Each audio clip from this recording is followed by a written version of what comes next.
है फ्रेंड्स, आप लोग को स्वागत है आपके यूट्यूब चैनल ईडू हम सफर सफलता की ओर। आज हम आप लोग के लिए बिहार पुलिस को जो नई बहाली 21,391 पोस्ट की आई है, जिसका 24 सितंबर से एग्जाम होने की संभावना है। उसके लिए रुकमणी प्रकाशन द्वारा वॉल्यूम 2 प्रैक्टिस सेट निकाला गया है। यह जो प्रैक्टिस सेट है, बिहार पुलिस जो नया पैटर्न जारी किया है 10वीं कक्षा अथवा समकक्ष स्तर, उसी स्तर पे तैयार किया गया। इसमें कुल 25 सेट है। 25 सेट में से हम 8 सेट का डिस्कशन करा चुके हैं। अगर अभी तक आप नहीं देखे हैं तो उसको आप जरूर देखिएगा, क्योंकि इससे क्वेश्चन आने की बहुत संभावना होगी। उसके लिए हम अलग से प्लेलिस्ट बना दिए, आप वहां से देख सकते हैं। एक यही रुकमणी प्रकाशन का वॉल्यूम 1 प्रैक्टिस सेट आया था, जिसमें कुल 30 प्रैक्टिस सेट था। 30 का हम डिस्कशन कराए हुए हैं। अगर अभी तक आप उसको नहीं देखे हैं तो उसके लिए भी अलग से प्लेलिस्ट बना दिए, आप जरूर वहां से देखिएगा, क्योंकि उससे भी क्वेश्चन आने की बहुत संभावना होगी। एक रुकमणी के अलावा एक किरण पब्लिकेशन का भी आया था, जिसमें 20 प्रैक्टिस सेट था, और एक इडुटेरिया का भी था जो कि उसमें 10 प्रैक्टिस सेट था। उसका भी हम डिस्कशन कराए हुए हैं। सबका अलग से हम अलग अलग से प्लेलिस्ट बना दिए हैं। आप मेरे चैनल पे जाके आप प्लेलिस्ट में जाके देखिएगा, तो सबका प्लेलिस्ट बना हुआ है, आप वहां से जरूर देखिएगा, क्योंकि चारों सेट से क्वेश्चन आने की बहुत संभावना होगी। अधिक से अधिक क्वेश्चन इसी चारों सेट में से रहेगा। चारों सेट का जो डिस्कशन हुआ है उसमें से भी क्वेश्चन आने की बहुत संभावना रहेगी, तो इस वजह से बहुत इंपॉर्टेंट है। आइए शुरुआत करते हैं। आज हम देखेंगे सेट नंबर 9 का डिस्कशन कराने वाले हैं। आइए देखते हैं इसका क्वेश्चन नंबर पहला। अगर अभी तक आप चैनल को सब्सक्राइब नहीं किए हैं तो सब्सक्राइब कर लीजिएगा, ताकि जब भी वीडियो डालें तो आपको नोटिफिकेशन प्राप्त हो।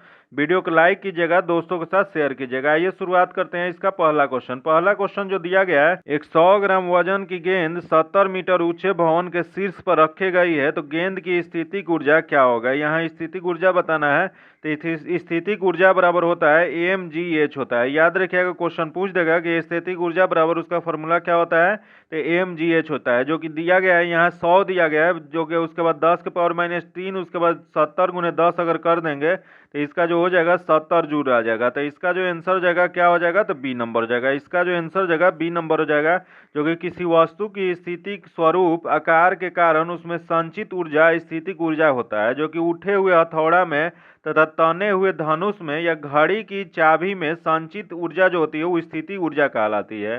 तथा यांत्रिक ऊर्जा बराबर क्या होती है, तो यांत्रिक ऊर्जा बराबर गतिज ऊर्जा प्लस स्थितिक ऊर्जा। बहुत बार क्वेश्चन पूछा गया कि गतिज ऊर्जा प्लस स्थितिक ऊर्जा क्या होता है, तो यह जो होता है यांत्रिक ऊर्जा मैकेनिकल एनर्जी होता है। इसका जो आंसर हो जाएगा बी नंबर हो जाएगा।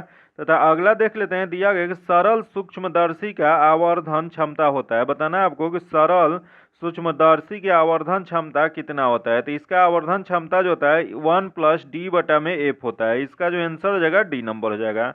वही डी क्या होता है, तो डी जो होता है स्पष्ट दृष्टि की न्यूनतम दूरी जो होता है उसी को डी कहते हैं। इसका जो आंसर हो जाएगा डी नंबर हो जाएगा। जो कि सरल सूक्ष्मदर्शी की विशेषता कुछ होता है, जो कि यह होता है सबसे पहला विशेषता जो होता है, यह कम फोकस दूरी वाला एक उत्तल लेंस होता है। इसे आवर्धक लेंस या रीडिंग ग्लास भी कहते हैं। तथा आवर्धक लेंस जब अंतिम प्रतिबिंब डी पर हो तो वस्तु जो होता है अनंत पर रहता है। याद रखिएगा, इसका जो आंसर हो जाएगा डी नंबर हो जाएगा। तथा अगला क्वेश्चन देख लेते हैं। दिया गया कि 1 फैराडे बराबर कितना होता है। क्वेश्चन पूछा हुआ कि 1 फैराडे बराबर कितना होता है, यह जो होता है 96,500 सी होता है। इसका जो आंसर हो जाएगा बी नंबर हो जाएगा। याद रखिएगा, इसका जो आंसर हो जाएगा बी नंबर हो जाएगा, जो कि यह सार्वत्रिक नियतांक होता है। इसका आंसर बी नंबर। तथा अगला क्वेश्चन देख लेते हैं। दिया गया कि 50 किलोग्राम भार की एक लड़का 1 मीटर लंबी खड़ी रस्सी पर 1 मिनट में चढ़ता है। लड़के द्वारा चढ़ाई में विकसित शक्ति क्या होगी। तो दिया गया है कि लड़के की चढ़ाई की विकसित स्थिति पी क्या हो जाएगा, तो स्थैतिक ऊर्जा बटावे समय हो जाएगा। पी बराबर क्या हो जाएगा, तो पी पोटेंशियल एनर्जी बटावे टी हो जाएगा। याद रखिएगा, तो यहाँ इसका पोटेंशियल एनर्जी बराबर क्या होता है, तो mgh/टी होता है। तो यह क्या हो जाएगा, एम जो हो जाएगा 50 हो जाएगा, उसके बाद टी जी जो हो जाएगा 10 हो जाएगा, उसके बाद टी जो हो जाएगा 6 हो जाएगा, नीचे क्या हो जाएगा 1 मिनट। तो इसको जब सॉल्व कीजिएगा तो यह जो आ जाएगा 50 वाट आ जाएगा। तो याद रखिएगा यहाँ क्या आंसर हो जाएगा, तो 50 वाट इसका आंसर हो जाएगा, ये नंबर हो जाएगा। तथा आगे देख लेते हैं। दिया गया कि एक ज्वैत तरंग साइन वेव में RMS मान निम्नलिखित में से किसके बराबर होता है। यह जो बराबर होता है वो 0.707 अधिकतम मान होता है। इसका जो आंसर हो जाएगा बी नंबर हो जाएगा। आगे देख लेते हैं, जो कि दिया गया है कि correct choose the correct indirect speech. यहाँ इनडायरेक्ट स्पीच चूज करना है। तो दिया गया Pawan said I am preparing hot coffee for you. तो इसका जो सही आंसर हो जाएगा या ए नंबर हो जाएगा। Pawan said that he was preparing hot coffee for me हो जाएगा। इसका आंसर जो जाएगा ए नंबर हो जाएगा। तथा अगला क्वेश्चन देख लेते हैं, दिया गया है ट्रांसलेट इनटू इंग्लिश, इसको इंग्लिश में ट्रांसलेट करना है। तो दिया गया कि मैं तैरना जानता हूं, तो इसका अंग्रेजी अनुवाद जो हो जाएगा यह हो जाएगा I know how to swim. इसका जो आंसर हो जाएगा बी नंबर हो जाएगा। आगे देख लेते हैं जो कि दिया गया कि मित्र मिलन कहानी संग्रह किसकी रचना है। तो मित्र मिलन जो कहानी संग्रह जो है, यह जो रचना है यह रचना अमरकांत की है। इसका जो आंसर हो जाएगा डी नंबर हो जाएगा। आगे देख लेते हैं जो कि दिया गया कि आलोक पर्व निबंध संग्रह किसकी रचना है। बताना है आपको कि आलोक पर्व जो निबंध है वो किसने रचना किया था। तो इसकी रचना जो किए थे हजारी प्रसाद द्विवेदी ने किए थे। इसका जो आंसर हो जाएगा ए नंबर हो जाएगा। आगे देख लेते हैं जो कि दिया गया कि मोहन कलम से लिखता है, इनमें से कौन सा कारक है। बताना है आपको कि यहाँ जो शेष शब्द आया हुआ है वह कौन सा कारक है। तो यह जो शेष शब्द जो आया है यह जो हो जाएगा करण कारक हो जाएगा। इसका जो आंसर हो जाएगा डी नंबर हो जाएगा। आगे देख लेते हैं जो कि दिया गया है कि दो इलेक्ट्रॉनों को एक दूसरे के पास लाने में समुदाय की क्षैतिज वैद्युता ऊर्जा क्या हो जाएगी। तो यह जो इसका सही आंसर हो जाएगा बढ़ेगी। इसका जो आंसर हो जाएगा ऊर्जा क्या हो जाएगा, तो बढ़ जाएगी। दो इलेक्ट्रॉन जो होता है के पास लाने पे प्रतिकर्षण बल लगता है, जिसके निकाय पर बल द्वारा कुछ कार्य किया जाता है, जिसमें स्थैतिक ऊर्जा का मान बढ़ जाता है। तथा यदि दो प्रोटॉनों की एक दूसरे के निकट लाने पर भी स्थितिक ऊर्जा बढ़ेगा तथा प्रोटॉनों की इलेक्ट्रॉनों को एक दूसरे से निकट लाने की स्थिति में ऊर्जा जो होता है घटता है। याद रखिएगा, फिर से एक बार रिपीट करते हैं क्योंकि बहुत इंपॉर्टेंट पॉइंट दिया गया कि यदि दो प्रोटॉनों की एक दूसरे के निकट लाने पर स्थितिक ऊर्जा जो हो जाएगा बढ़ेगा, लेकिन प्रोटॉनों और इलेक्ट्रॉनों को एक दूसरे से निकट लाने पर क्या हो जाएगा, तो स्थितिक ऊर्जा जो हो जाएगा घटेगा। इसका जो आंसर हो जाएगा तो बी नंबर हो जाएगा। तथा आगे देख लेते हैं, दिया गया है कोई इलेक्ट्रॉन जब किसी चुंबकीय क्षेत्र से होकर गुजरता है तब क्या हो जाएगा। तो इसमें जब हो जाएगा वेग ऊर्जा और संवेग नियत रहता है। इसका जो आंसर हो जाएगा डी नंबर हो जाएगा। इसका मुख्य कारण है कि चुंबकीय बल कण के वेग के हमेशा लंबवत होता है, जो कि इलेक्ट्रॉन का आवेश कितना होता है, तो इलेक्ट्रॉन का आवेश जो होता है -1.6 × 10⁻⁻19 कूलम होता है। याद रखिएगा, ये क्वेश्चन पूछा गया है। आगे देख लेते हैं जो कि दिया गया है, जो कि अगला क्वेश्चन 13 नंबर क्वेश्चन जो है धातु कर्म एक प्रक्रिया है। तो यह जो प्रक्रिया है यह आंसर हो जाएगा अयस्क में से धातु के निष्कर्षण की। इसका जो आंसर हो जाएगा सी नंबर हो जाएगा। जो कि अयस्क लवण के जलीय विलयन में विद्युत प्रवाहित करने पर कैथोड पर शुद्ध धातु जमा हो जाता है। क्वेश्चन पूछ देगा अयस्क लवण के जलीय विलयन में विद्युत प्रवाहित कराने पर क्या होगा। तो इसमें जो हो जाएगा कैथोड पर शुद्ध धातु जमा हो जाएगा। इसका जो आंसर हो जाएगा सी नंबर हो जाएगा। अगला देख लेते हैं, दिया गया कि हाइड्रोजन के +1 ऑक्सीकरण अवस्था में बना यौगिक क्या हो जाएगा। तो इसका बना यौगिक जो हो जाएगा NH3 हो जाएगा। इसका जो आंसर हो जाएगा डी नंबर हो जाएगा। जो कि यही क्वेश्चन पूछ देगी H2 जो होता है स्वतंत्र अवस्था में पाया जाता है। याद रखिएगा, इसका ऑक्सीडेशन संख्या कितना होता है, तो इसका ऑक्सीडेशन संख्या जो होता है 0 होता है। तथा यहाँ दिया गया LiH जो होता है एवं NaH जो होता है ये क्या होता है, तो ऑक्सीडेशन जो संख्या होता है उसका -1 होगा, क्योंकि हाइड्रोजन का हाइड्राइड अवस्था में क्या होता है ऑक्सीडेशन संख्या जो होता है ऑक्सीडेशन नंबर जो होता है -1 होता है। आगे देख लेते हैं जो कि दिया गया क्षारीय धातु का गुण क्या होता है। बताना है आपको कि क्षारीय धातु अल्कली मेटल का गुण क्या होता है। तो देख लेते हैं, इसका जो गुण होता है सबसे पहला दिया गया कमरे के तापमान पर अति अस्थिर, तथा अगला दिया गया कमरे के तापमान पर वाष्मीकृत होता है, तथा इलेक्ट्रॉनों को आसानी से प्राप्त करता है, तथा इलेक्ट्रॉन्स को आसानी से छोड़ देता है। तो इसका जो गुण होता है वह डी नंबर हो जाएगा। यह इलेक्ट्रॉन्स की आसानी से छोड़ देता है। जो कि यह कहाँ स्थित होता है, तो यह जो स्थित होता है वह एस ब्लॉक के 1A वर्ग के तत्वों को क्षार धातु कहते हैं। जो कि इसमें कौन कौन सा आता है, तो इसमें आता है lithium, sodium, potassium, rubidium, caesium, उसके बाद फ्रेंसियम आता है। याद रखिएगा ये सब क्या है, तो क्षार धातु है। जो कि क्षार धातु अति क्रियाशील होता है, इस वजह से इसे स्वतंत्र अवस्था में नहीं रख सकते हैं, क्योंकि वायुमंडल में ऑक्सीजन के साथ ये रिएक्ट कर लेता है। तो इसे किरोसिन तेल में डुबा के रखा जाता है। इसका जो आंसर हो जाएगा डी नंबर हो जाएगा। तथा आगे देख लेते हैं, दिया गया निम्नलिखित में से ऊष्माक्षेपी अभिक्रिया कौन सी होती है। बताना है आपको कि इसमें से ऊष्माक्षेपी अभिक्रिया कौन सी हो जाता है। तो सबसे पहले तो ये जान लेते हैं कि ऊष्माक्षेपी प्रक्रिया होता क्या है। तो यह जो होता है वह रासायनिक अभिक्रिया जिसमें ऊर्जा उत्पन्न होती है उसे ऊष्माक्षेपी एक्सोथर्मिक अभिक्रिया कहते हैं। तो इसका क्या आंसर हो जाएगा? तो इसका जो आंसर हो जाएगा बी नंबर हो जाएगा। यही क्वेश्चन पूछ देगा ऊष्मा शोषी क्या होता है, इंडोथर्मिक क्या होता है। तो वह रासायनिक अभिक्रिया जिसके लिए ऊष्मा आवश्यकता होती है उसे क्या कहा जाता है? तो उसे ऊष्मा शोषी कहा जाता है, इंडोथर्मिक अभिक्रिया कहा जाता है। इसका जो आंसर हो जाएगा बी नंबर हो जाएगा। तथा आगे देख लेते हैं, दिया गया रक्त में पाया जाता है, बताना है आपको कि रक्त में इसमें से क्या पाया जाता है। तो रक्त में जो पाया जाता है वो ऋण आवेशित कण पाया जाता है। इसका जो आंसर हो जाएगा बी नंबर हो जाएगा। रक्त जो होता है वो ऋण आवेशित सोल होता है, जो कि रक्त में होमोग्लोबिन जो होता है वो क्या होता है? तो वो धन आवेशित कण होता है। और रक्त एक संयोजिक ऊतक है, कनेक्टिविटी टिश्यू है, तथा यह शरीर को गर्म और कोशिकाओं को पोषक पदार्थ तथा ऑक्सीजन पहुंचाने का कार्य करता है। इसका जो आंसर हो जाएगा बी नंबर हो जाएगा। तथा अगला क्वेश्चन देख लेते हैं, दिया गया है निम्नलिखित में से कौन से किए गए कार्य का उदाहरण नहीं है। बताना है आपको कि यहाँ से कौन दिया गया जो किया गया कार्य का उदाहरण नहीं है। तो इसमें उदाहरण जो नहीं है, लड़के द्वारा कमरे के दीवार को धक्का देना, इसका जो पहला ही दिया गया वो इसका उदाहरण नहीं है। इसका जो आंसर हो जाएगा ए नंबर हो जाएगा। कार्य बराबर होता क्या है? तो जान लेते हैं। डब्ल्यू बराबर क्या होता है? तो एफ एस कॉस थीटा होता है। याद रखिएगा, डब्ल्यू बराबर क्या होता है? तो एफ एस कॉस थीटा होता है, जो कि यह क्या होता है? तो थीटा बराबर अगर 0 हो तो कार्य का महत्तम होता है। याद रखिएगा, अगर थीटा 0 डिग्री हो तो कार्य महत्तम होता है, लेकिन थीटा जो है 180 डिग्री हो जाए तो क्या हो जाएगा? तो थीटा जब 180 डिग्री होता है तो कार्य जो होता है ऋणात्मक होता है, निगेटिव होता है। तो अगर 90 डिग्री वही हो जाए थीटा तो कार्य जो होता है शून्य होता है। तो जब कोई लड़का बॉल लगा रहा है तो वहाँ जो एंगल बन रहा है वो 90 डिग्री बन रहा है, तो इस वजह से वहाँ कार्य क्या हो जाएगा?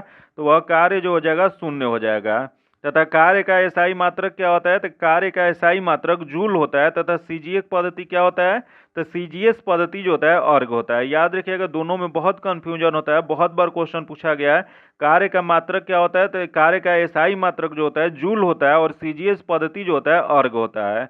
घनात्मक कार्य वह बताता है कि बल पिंड की गति का समर्थन करता है। याद रखिएगा, एक बार क्वेश्चन ये पूछा गया था कि घनात्मक कार्य यह क्या बताता है? तो यह जो बताता है कि बल जो होता है पिंड की गति का समर्थन करता है। इसका जो आंसर हो जाएगा ए नंबर हो जाएगा।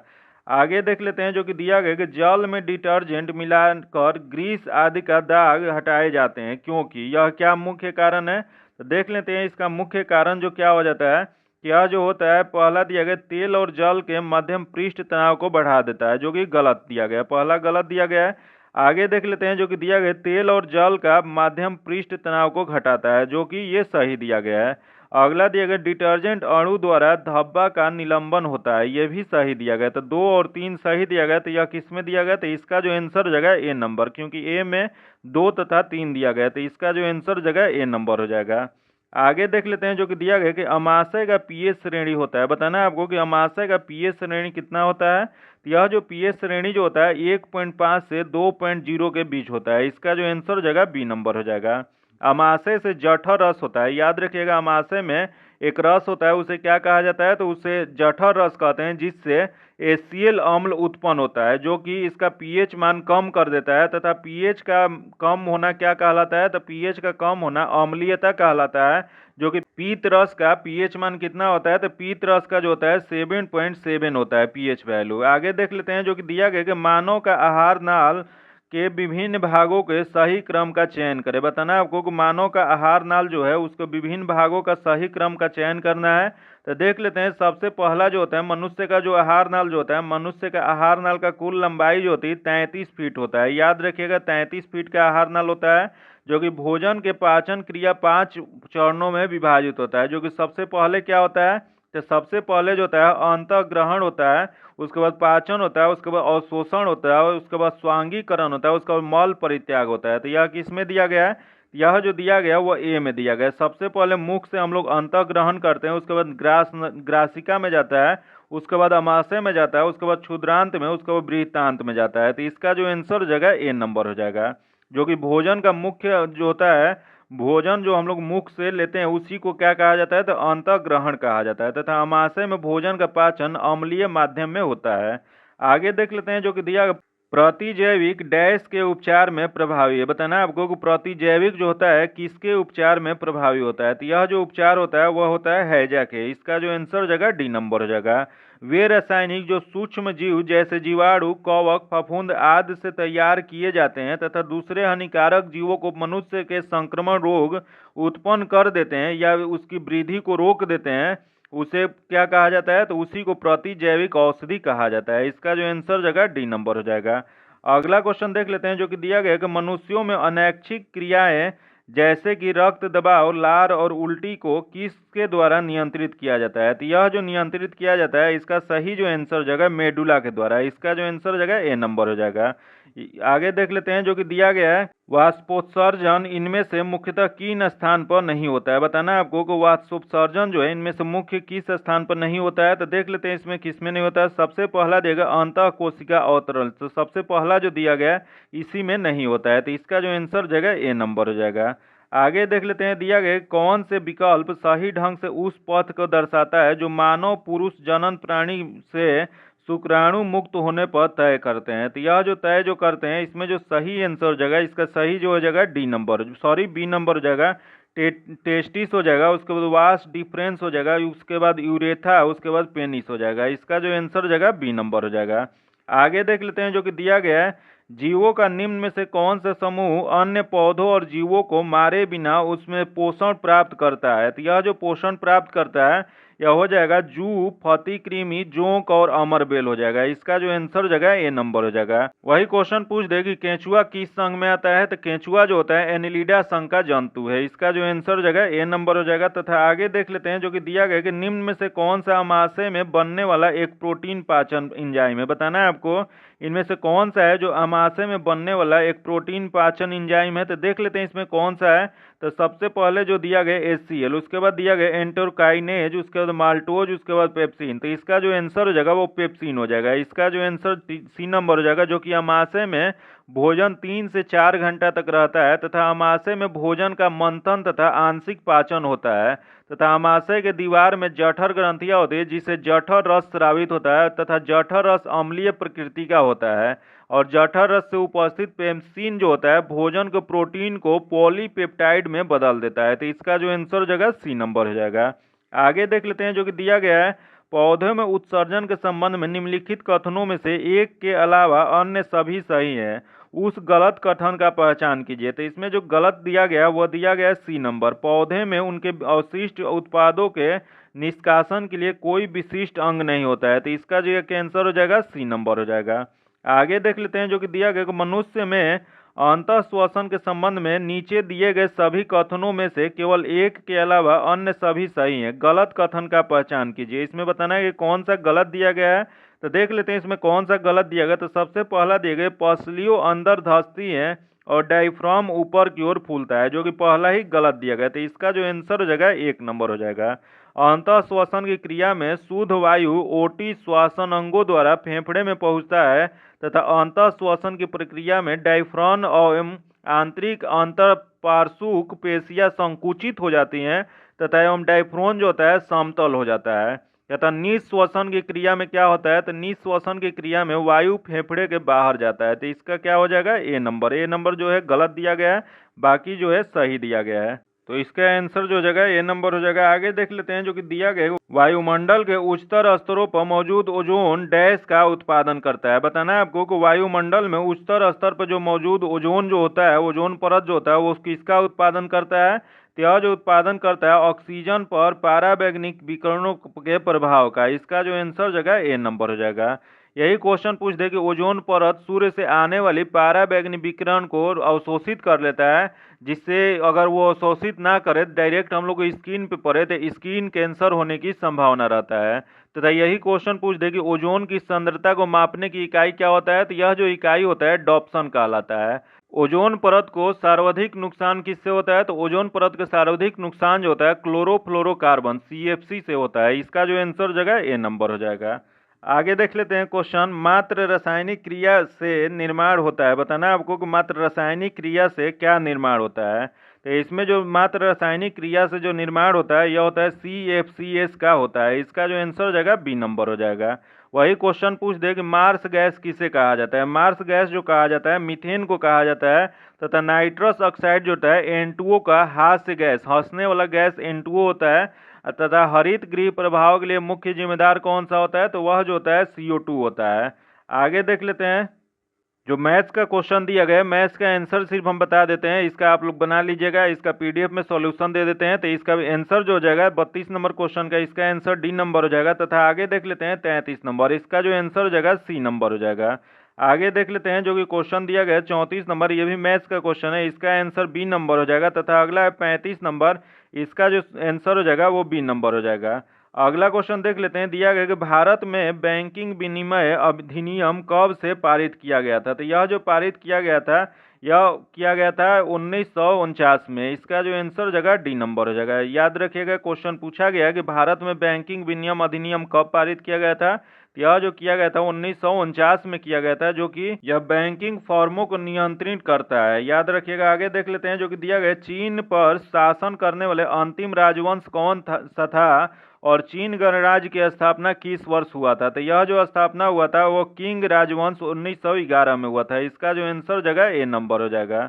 आगे देख लेते हैं, दिया गया कि अबू धाबी किस देश की राजधानी है। बताना आपको अबू धाबी जो है वो किस देश की राजधानी है। तो यह जो राजधानी है संयुक्त अरब अमीरात की है, इसका जो आंसर हो जाएगा A नंबर हो जाएगा। आगे देख लेते हैं, दिया गया कि भारत में पहली पंचवर्षीय योजना का आधार था। बताना आपको कि पहली पंचवर्षीय योजना जो जारी हुआ था 1951 में, वह किसके आधार पे जारी हुआ था। तो यह जो जारी हुआ था यह हुआ था हैरलेट डोमर मॉडल पे आधारित है, इसका जो आंसर हो जाएगा A नंबर हो जाएगा। आगे देख लेते हैं जो कि दिया गया है, किस समिति के सिफारिश पर ग्राम पंचायत या पंचायतों का संवैधानिक संस्था का दर्जा प्राप्त हुआ है। तो यह जो संस्था प्राप्त हुआ है यह सिंधवी समिति पे प्राप्त हुआ है, इसका जो आंसर हो जाएगा B नंबर हो जाएगा। जो कि यह सिफारिश कब हुआ था, तो सिफारिश जो हुआ था 1986 में। याद रखिएगा सिफारिश जो हुआ था 1986 में किया गया था। तथा 73वां संवैधानिक संशोधन अधिनियम 1993 के द्वारा पंचायत को संवैधानिक दर्जा प्राप्त हुआ था।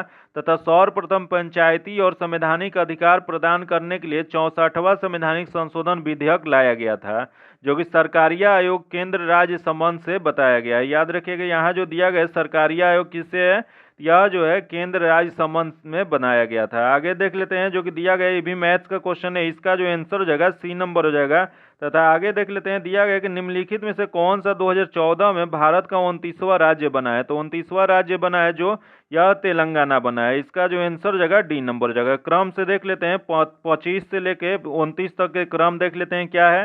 तो 25वां जो राज्य था वो गोवा था, जो कि 30 मई 1987 को बना था। फिर 26वां राज्य बना छत्तीसगढ़, जो कि 1 नवंबर 2000 में। तथा 27वां राज्य 2000 में ही बना उत्तराखंड, जो कि 9 नवंबर 2000 में। तथा 28वां राज्य जो बना था झारखंड 15 नवंबर 2000 बना था, जो कि फिर 29वां राज्य जो बना था वो 2014 में 2 जून 2014 को तेलंगाना राज्य बना था। तो इसका जो आंसर हो जाएगा D नंबर हो जाएगा, क्योंकि पांचों क्वेश्चन पूछा हुआ है इस वजह से बहुत इंपॉर्टेंट है। आगे देख लेते हैं, सार्क में कितने सदस्य देश शामिल है। बताना है आपको सार्क में कुल कितने देश शामिल है। तो सार्क देशों का जो समूह है उसे क्या कहा जाता है, तो इसका फुल नेम होता है the South Asian Association of Regional Cooperation, जो होता है सार्क का पूरा नाम होता है। जो कि सार्क में कुल कितने देश हैं, तो सार्क में कुल 8 देश शामिल है, इसका जो आंसर हो जाएगा B नंबर हो जाएगा। कौन कौन सा देश शामिल है, तो भारत, पाकिस्तान, बांग्लादेश, भूटान, नेपाल, श्रीलंका, मालदीव, अफगानिस्तान, ये 8 देश जो है वह सार्क का सदस्य है। आगे देख लेते हैं जो कि दिया गया, कोरोमंडल तट निम्नलिखित किन 2 राज्यों के गृह भूमि है। यह जो गृह भूमि जो हो जाएगा यह हो जाएगा तमिलनाडु और आंध्र प्रदेश, इसका जो आंसर हो जाएगा D नंबर हो जाएगा। आगे देख लेते हैं जो कि दिया, निम्नलिखित में से कौन से आसियान देश का संस्थापक सदस्य थे। बताना आपको कि इसमें से आसियान देश के संस्थापक सदस्य कौन कौन है। तो सबसे पहले तो जान लेते हैं कि आसियान का फुल नेम क्या होता है। तो आसियान का पूरा नाम होता है association of south east Asian nation होता है, जो कि इसमें इसकी स्थापना कब हुआ था। तो आसियान की स्थापना 8 अगस्त 1967 को बैंकॉक में किया गया था, जो कि उस समय इसके संस्थापक सदस्य जो थे 5 सदस्य थे। कौन कौन से, तो थाईलैंड, इंडोनेशिया, मलेशिया, फिलीपींस और सिंगापुर। जो कि वर्तमान में कुल कितने देश हैं, तो वर्तमान में कुल 10 देश हैं। तो इसमें से कौन सा संस्थापक देश था, तो इसमें जो मलेशिया जो था संस्थापक देश था, इसका जो आंसर हो जाएगा B नंबर हो जाएगा। आगे देख लेते हैं जो कि दिया निम्न में से कौन सी स्वतंत्रता सेनानी ने जेल के दीवारों पर कमला लिखा था। तो यह जो कमला जो लिखे थे बीडी सावरकर ने लिखे थे। इसका जो आंसर जगह बी नंबर जगह, जो कि बीडी सावरकर को अंग्रेजों ने अंडमान निकोबार में स्थित जो सेलुलर जेल है उसमें काला पानी की सजा दिए थे, उसी सेलुलर जेल में इन्होंने दीवारों पर कमला लिखे थे। इसका जो आंसर जगह डी नंबर जगह। यही क्वेश्चन पूछ दे कि अभिनव भारत नामक क्रांतिकारी संगठन की स्थापना किसने किया था। तो यह जो स्थापना किए थे बीडी सावरकर ने 1904 में किए थे। तथा यही क्वेश्चन पूछ दे या मदन मोहन मालवीय दिया गया है, जो कि इन्होंने 1916 में काशी हिंदू विश्वविद्यालय, जिसे बीएचयू के नाम से भी जाना जाता है, उसे की स्थापना किए थे। आगे देख लेते हैं जो कि दिया गया निम्नलिखित में से दक्षिण अफ्रीका की प्रशासनिक राजधानी कौन सी है। तो इसकी प्रशासनिक राजधानी जो हो जाएगा प्रिटोरिया हो जाएगा। इसका जो आंसर हो जाएगा डी नंबर हो जाएगा। यही क्वेश्चन पूछ दे कि इसकी जो विधायी राजधानी कहाँ है। तो विधायी राजधानी जो है केप टाउन है। तथा यही क्वेश्चन पूछ दे कि न्यायिक राजधानी क्या है। तो न्यायिक राजधानी जो है वो है ब्लूम फोर्टीन है। याद रखिएगा ये तीनों राजधानी उसकी है, तीनों से क्वेश्चन पूछा गया है। इसका जो आंसर जगह डी नंबर हो जाएगा। अगला क्वेश्चन देख लेते हैं। अजय जयराम निम्नलिखित खेलों में से किस खेल में भारत का प्रतिनिधित्व करता है। तो यह जो प्रतिनिधित्व करते हैं यह बैडमिंटन में करते हैं। इसका जो आंसर जगह डी नंबर हो जाएगा। आगे देख लेते हैं जो कि दिया निम्न प्रधानमंत्रियों के उनके कार्यकाल के अनुसार व्यवस्थित कीजिए। तो देख लेते हैं सबसे पहले पीवी नरसिम्हा राव के बारे में दिया गया। तो इन्होंने 1991 से 96 के बीच में प्रधानमंत्री रहे थे। अगला दिया गया अटल बिहारी वाजपेयी। अटल बिहारी वाजपेयी जो बने थे 1996 में 16 मई से 1 जून तक प्रथम बार बने थे। फिर 1998 से 99 में और प्रधानमंत्री बने। पुनः 1999 से 2004 तक इन्होंने प्रधानमंत्री बना। तथा यहाँ दिया गया HD देवगौड़ा, इन्होंने बना था 1996 से 97 के बीच में। तथा इधर दिया गया इंद्राल कुमार गुजराल, ये कब बने थे। तो इन्होंने 1997 से 98 के बीच में बने थे। तो इसका जो सही क्रम हो जाएगा ABCD हो जाएगा। इसका जो आंसर हो जाएगा ए नंबर हो जाएगा। आगे देख लेते हैं जो कि दिया गया तात्या तोपे उन सेना नायकों में से एक थे जिन्होंने डैश के भारतीय स्वतंत्रता संग्राम में भाग लिया था। तो यह जो भाग लिए थे यह 1857 में लिए थे। इसका जो आंसर जगह ए नंबर हो जाएगा। तात्या तोपे ने 1857 के विद्रोह में कानपुर में भारतीय क्रांतिकारियों का नेतृत्व नाना साहेब के साथ मिलकर किए थे। याद रखिएगा इसका जो आंसर जगह ए नंबर हो जाएगा। आगे देख लेते हैं दिया गया निम्न में से किसने भारतीय संविधान को हिंदुओं का निकाय कहा था। बताना आपको कि किसने भारतीय संविधान को हिंदुओं का निकाय कहा था। यह जो कहे थे वह लॉर्ड विस्काउंट ने कहे थे। इसका जो आंसर जगह डी नंबर हो जाएगा। अगला देख लेते हैं निम्नलिखित में से कौन सी पहाड़ी मेघालय पर स्थित नहीं है। इसमें बताना है कि कौन सी पहाड़ी जो है मेघालय पे स्थित नहीं है। तो सबसे पहले देख लेते हैं दिया गया जयंतिया जो कि स्थित है। उसके बाद खासी ये भी स्थित है। उसके बाद गारो खासी जयंतिया तीनों पहाड़ी जो है मेघालय पे स्थित है। जो कि यही खासी नामक जो पहाड़ी है वहाँ सर्वाधिक वर्षा होता है। यहाँ दिया गया जवादी जो है यह मेघालय में नहीं स्थित है, जबकि यह कहाँ स्थित है। यह जो स्थित है तमिलनाडु राज्य में स्थित है। याद रखिएगा जवादी पहाड़ी जो है श्रेणी पूर्वी घाट की बड़ी श्रेणी में से एक है, जो कि उत्तरी तमिलनाडु राज्य में स्थित है। जो कि यह पहाड़ी पर चंदन का जंगल पाया जाता है। याद रखिएगा इसका जो आंसर जगह सी नंबर हो जाएगा। आगे देख लेते हैं जो कि दिया गया कि निम्नलिखित में से कौन से महासागर दुनिया में तीसरा सबसे बड़ा महासागर है। बताना आपको इसमें से कौन सा महासागर है जो दुनिया का सबसे तीसरा बड़ा महासागर है। तो देख लेते हैं सबसे पहला दिया गया अटलांटिक महासागर, उसके बाद हिंद महासागर। तो सबसे जो तीसरा जो हो जाएगा वह हो जाएगा हिंद महासागर हो जाएगा। इसका जो आंसर जगह बी नंबर हो जाएगा। आगे देख लेते हैं जो कि दिया गया कि भारत के उत्तरी मैदान पूरी तरह से किस मिट्टी से निर्मित है। तो यह जो मिट्टी से निर्मित जो है यह जलोढ़ मिट्टी से निर्मित है। इसका जो आंसर जगह बी नंबर हो जाएगा। याद रखिएगा इसका आंसर बी नंबर हो जाएगा। तथा आगे देख लेते हैं निम्नलिखित में से कौन सा सकल घरेलू उत्पाद में शामिल होता है। बताना आपको कि सकल घरेलू उत्पाद में इनमें से कौन सा शामिल होता है। तो इनमें जो शामिल होता है अंतिम वस्तु की बिक्री जो है यह शामिल होता है। इसका जो आंसर जगह ए नंबर हो जाएगा। सकल घरेलू उत्पाद किसी भी अर्थव्यवस्था में एक वित्त वर्ष में उत्पादित सभी अंतिम वस्तु और सेवाओं को मौद्रिक मूल्य होती है। जो कि भारत में एक वित्त वर्ष कब से कब होता है। तो एक वित्त वर्ष जो होता है भारत में 1 अप्रैल से 31 मार्च तक होता है। इसका जो आंसर जगह ए नंबर हो जाएगा। अगला देख लेते हैं जो कि दिया गया है स्वतंत्र भारत में देश का प्रथम औद्योगिक नीति की घोषणा किस वर्ष किया गया था? बताना है आपको कि प्रथम औद्योगिक नीति की घोषणा प्रथम बार भारत में स्वतंत्र होने के बाद कब किया गया था? तो यह जो किया गया था यह 1948 में किया गया था। इसका जो आंसर जगह बी नंबर हो जाएगा। किसके द्वारा किया गया था? तो उस समय तत्कालिक केंद्रीय उद्योग मंत्री डॉक्टर श्याम प्रसाद मुखर्जी थे, उनके द्वारा किया गया था। यही क्वेश्चन पूछ दे कि द्वितीय औद्योगिक नीति कब घोषणा किया गया था? तो यह जो घोषणा किया गया था 30 अप्रैल 1956 को किया गया था।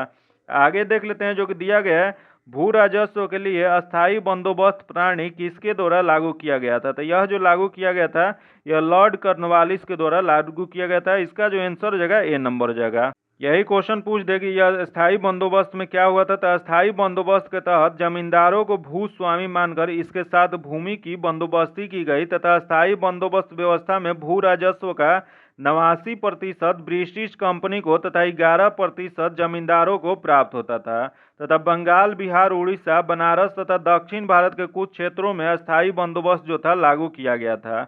आगे देख लेते हैं, दिया गया कि 2.5 दिन की झोपड़ा मस्जिद का निर्माण अजमेर में किसके द्वारा करवाया गया था? यह जो निर्माण करवाया गया था यह कुतुबुद्दीन ऐबक द्वारा निर्माण करवाया गया था। इसका जो आंसर हो जाएगा ए नंबर हो जाएगा। यही क्वेश्चन पूछ दे कि दिल्ली में जो कुतुबुद्दीन ऐबक द्वारा कौन सी मस्जिद बनवाया गया था?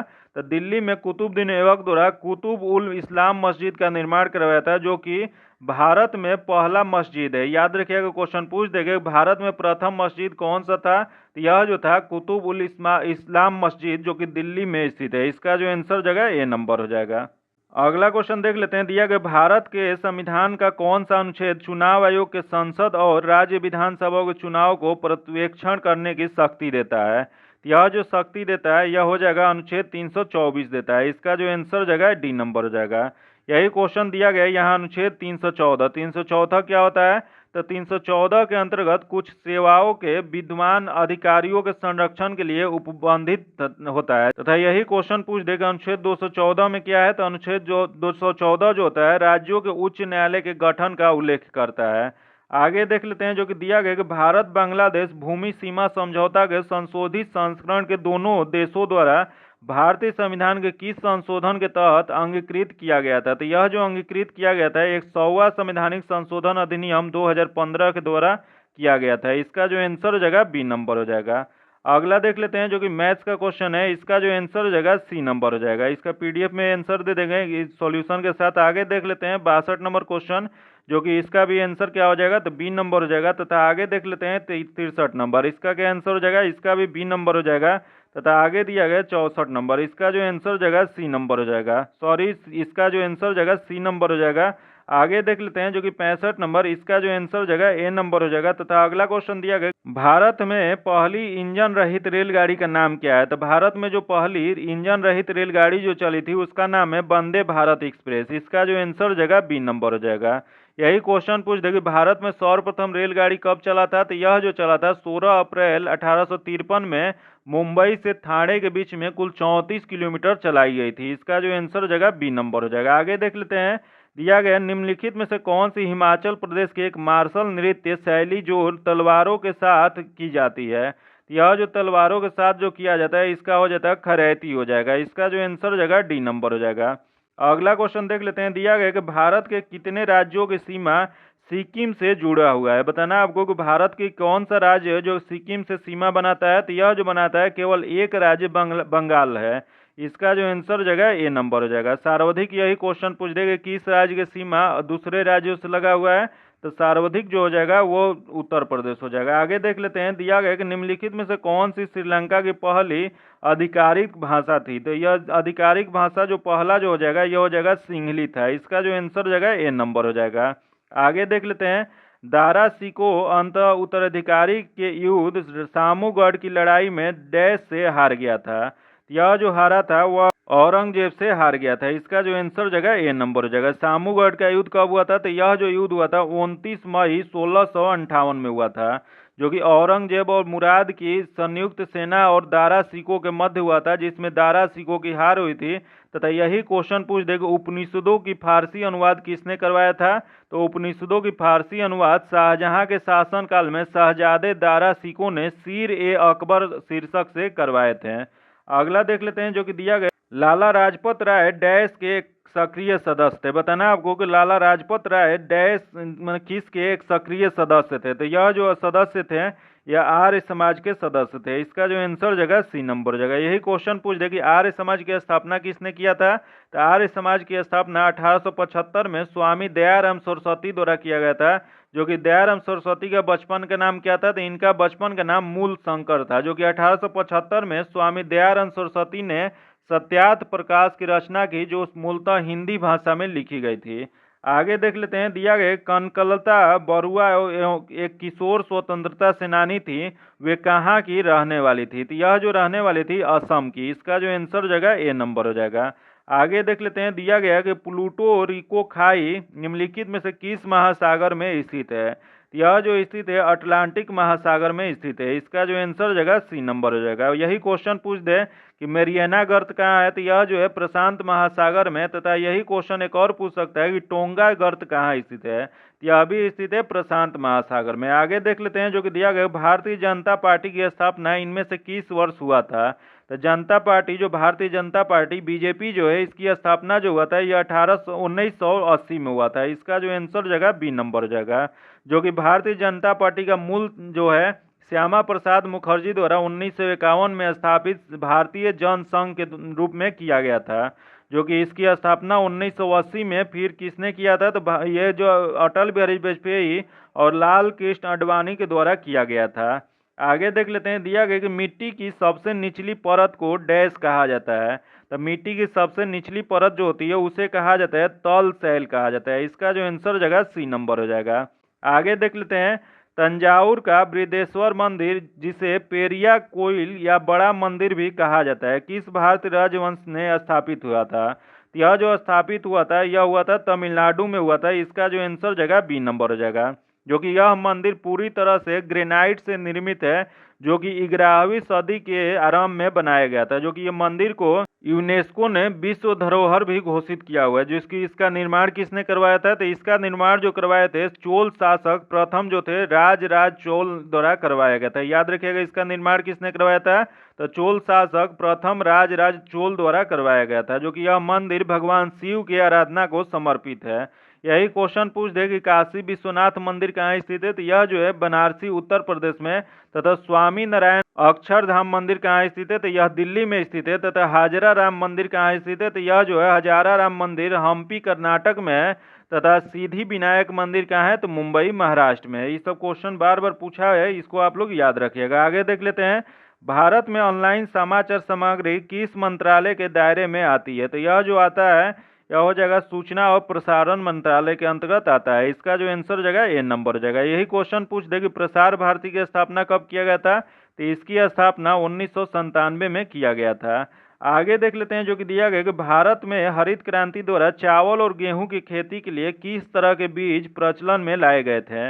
यह जो प्रचलन में लाए गए थे HIV बीज लाया गया था। इसका जो आंसर जगह सी नंबर जगह। यही क्वेश्चन पूछ दे कि हरित क्रांति शब्द का प्रयोग सर्वप्रथम किसने किया था। तो हरित क्रांति शब्द का प्रयोग सर्वप्रथम 1968 में अमेरिकी वैज्ञानिक विलियम गार्ड द्वारा किया गया था। जो कि हरित क्रांति का श्रेय किसे जाता है। तो यह जो श्रेय जाता है अमेरिकी वैज्ञानिक डॉक्टर नॉर्मन बोरलॉग को जाता है। तथा भारत में हरित क्रांति का श्रेय किसे जाता है। तो MS स्वामीनाथन को जाता है। इसका जो आंसर जगह सी नंबर हो जाएगा। आगे देख लेते हैं। जो कि दिया गया है भारत में प्रथम निर्यात प्रसंस्करण क्षेत्र कहाँ कौन सा है। तो इसका जो हो जाएगा सही आंसर जो ए नंबर है कांडला बंदरगाह हो जाएगा। आगे देख लेते हैं। जनवरी 1970 में शुरू किए गए ऑपरेशन फ्लड में कौन सा क्रांति संबंधित है। यह जो संबंधित है यह श्वेत क्रांति है। इसका जो आंसर जगह सी नंबर हो जाएगा। यही दिया गया है यहाँ स्वर्ण क्रांति। स्वर्ण क्रांति किससे संबंधित है। तो यह जूट उत्पादन से संबंधित है। तथा हरित क्रांति किससे संबंधित है। तो यह खाद्यान्न उत्पादन से संबंधित है। तथा यहाँ दिया गया भूरी क्रांति। भूरी क्रांति किससे संबंधित है। तो उर्वरक उत्पादन से संबंधित है।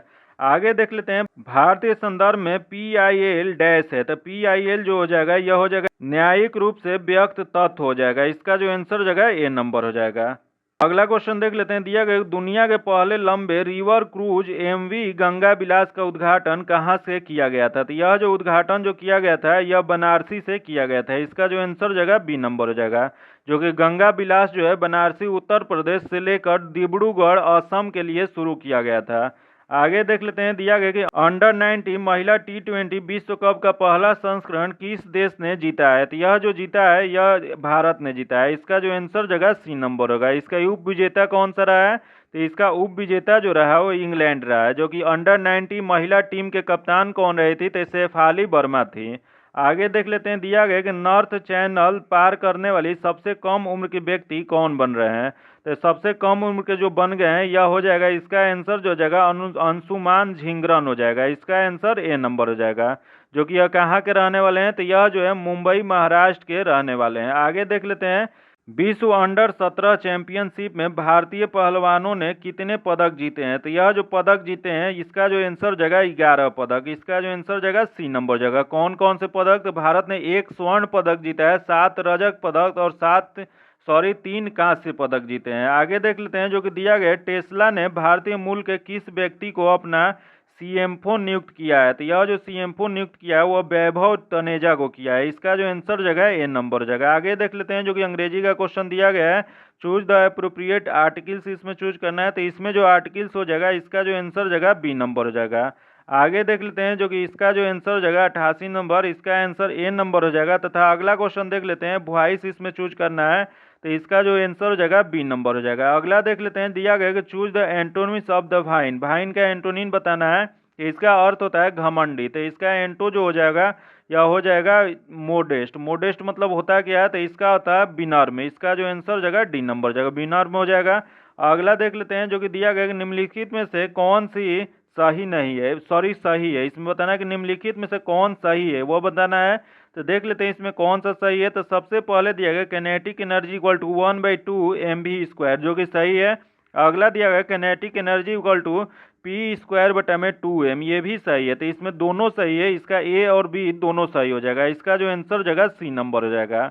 अगला क्वेश्चन देख लेते हैं, एक अपूर्णता प्रदर्शी पदार्थ निर्वात में अदृश्य होगा यदि अपूर्णांक म्यू होगा। तो यह जो इसका सही आंसर जगह 1 हो जाएगा। अगर 1 रहता है तो वह हो जाएगा। इसका आंसर ए नंबर हो जाएगा, जो कि जब प्रकाश का किरण एक माध्यम से दूसरे माध्यम में जाती है तो अभिलंब से दूर भागती है या अभिलंब की ओर मुड़ती है, इसी को क्या कहा जाता है, तो इसी को अपूर्णांक कहा जाता है। आगे देख लेते हैं, दिया गया कि जल प्रदूषण निवारण तथा नियंत्रण अधिनियम किस वर्ष लागू किया गया था। तो यह जो लागू किया गया था 1974 में लागू किया गया था। इसका जो आंसर जगह बी नंबर हो जाएगा। अगला क्वेश्चन देख लेते हैं, इमल्सीकृत वसा का पाचन होता है। बताना आपको कि इमल्सीकृत वसा जो होता है उसका पाचन किस रूप में होता है। तो यह जो होता है वह लाइपेज द्वारा होता है। इसका जो आंसर जगह ए नंबर हो जाएगा। अगला क्वेश्चन देख लेते हैं, दिया गया कि दूरदर्शन रिसीवर में आवाज होती है। बताना आपको कि दूरदर्शन रिसीवर जो होता है उसमें आवाज कैसी होती है। यह जो होता है फ्रैंक्विस मेडुलेटर द्वारा होता है। इसका जो आंसर जगह ए नंबर हो जाएगा। आगे देख लेते हैं, जो कि इसी में एक क्वेश्चन पूछा हुआ है कि दूरदर्शन का आविष्कार कब हुआ था। तो इसका आविष्कार 1924 में जॉन लोइंग बेयर्ड द्वारा किया गया था। आगे देख लेते हैं, जो कि दिया गया कि उसने कहा कि मैं निर्दोष हूँ, कौन सा वाक्य है। बताना है कि उसने कहा कि मैं निर्दोष हूँ, यह वाक्य कौन सा है। तो यह जो वाक्य हो जाएगा यह सी नंबर जाएगा, मिश्र वाक्य हो जाएगा। मिश्र वाक्य क्या होता है, तो जिन वाक्यों में एक प्रधान उपयुक्त तथा एक या एक से अधिक आश्रित उपवाक्य हो उसे मिश्रित वाक्य कहते हैं। अगला देख लेते हैं, इज्जत शब्द किस लिंग से बना हुआ है। बताना है आपको कि इज्जत जो शब्द है वह कौन सा लिंग है। तो यह जो हो जाएगा स्त्रीलिंग होता है। इसका जो आंसर जगह ए नंबर हो जाएगा। अगला क्वेश्चन देख लेते हैं, सीता के आम खाया। बताना आपको कि सीता ने आम खाया कौन सा वाच्य है। बताना आपको सीता ने आम खाया यह कौन सा वाच्य हो जाएगा। तो यह जो वाच्य हो जाएगा कृत वाच्य हो जाएगा। इसका आंसर जो जाएगा ए नंबर हो जाएगा। यदि किसी वाक्य में कर्ता के लिंग वचन या पुरुष के अनुसार वाक्य में प्रयुक्त की क्रिया में परिवर्तन हो तो उसे कृतवाच्य कहते हैं। आगे देख लेते हैं, जो कि दिया गया कि रसोई घर कौन सा समास है। बताना आपको रसोई घर जो शब्द है वह कौन सा समास है। तो यह जो हो जाएगा तत्पुरुष हो जाएगा। इसका जो आंसर जाएगा बी नंबर हो जाएगा। तत्पुरुष होता क्या है, तो तत्पुरुष समास वह होता है जिसमें उत्तर पद प्रधान होता है तथा अर्थात प्रथम पद जो होता है गौण होता है। आगे देख लेते हैं, कालजयी शब्द का अर्थ क्या हो जाएगा। बताना है आपको कि कालजयी जो शब्द है इसका अर्थ क्या हो जाएगा। तो इसका अर्थ जो हो जाएगा वह हो जाएगा शाश्वत हो जाएगा। इसका जो आंसर हो जाएगा बी नंबर हो जाएगा। आज इतना ही रखते हैं, आगे फिर मिल लेंगे आपसे। अगर अभी तक आप चैनल को सब्सक्राइब नहीं किए हैं तो सब्सक्राइब कर लीजिएगा, बगल में बेल आइकन है जिसको जरूर दबा लीजिएगा, ताकि जब भी वीडियो डालें तो आपको नोटिफिकेशन प्राप्त हो। वीडियो को लाइक कीजिएगा, दोस्तों के साथ शेयर कीजिएगा। फिर मिलते हैं आपसे अगले वीडियो में, तब तक के लिए धन्यवाद। जय हिंद।